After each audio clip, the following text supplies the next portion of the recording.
अस्सलाम वालेकुम नाज़रीन, मेरा नाम है सिनीरा और आप देख रहे हैं सिनी टॉक्स। मैं नई साल की वीडियो कुछ दिन के बाद इसलिए बना रही हूँ कि सिर्फ ये समझा सकूँ कि किसी एक स्पेसिफिक डे की कोई इतनी वैल्यू नहीं होती कि अगर फर्स्ट को अगर मैं आपसे हैप्पी न्यू ईयर नहीं कहूँगी तो क्या आपका वो साल इतना अच्छा नहीं होगा जितना होना चाहिए। जब हम इस चीज़ से निकल आएंगे ना तो हम कामयाबी के मतलब को समझ जाएंगे। ये स्पेसिफिक डेज और तारीख सिर्फ याद दहानी के लिए होते हैं ताकि हम इरादा बांध सकें।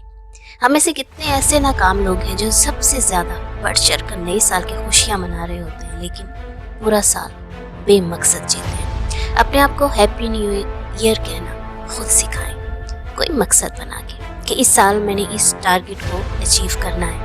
और जब आप अपना वो मकसद पूरा करेंगे उसी साल ही आपका हैप्पी न्यू ईयर हो जाएगा।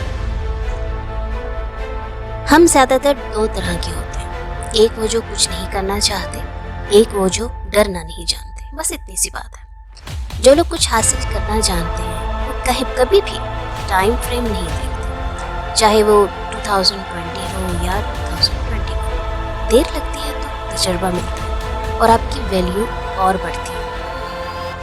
ये सिर्फ और सिर्फ आप पे डिपेंड करता है कि ये वाला नया साल आपका असल में हैप्पी न्यू ईयर है या फिर सिर्फ कैलेंडर में एक बदला हुआ नया साल है।